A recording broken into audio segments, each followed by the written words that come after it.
31 dəqiqə Baku TV-yə bax. Belə ağır salam. Ağır salam da.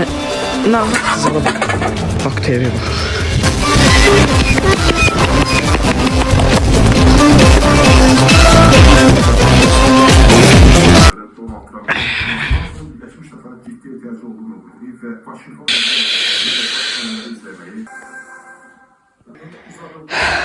Qurtardı Allah.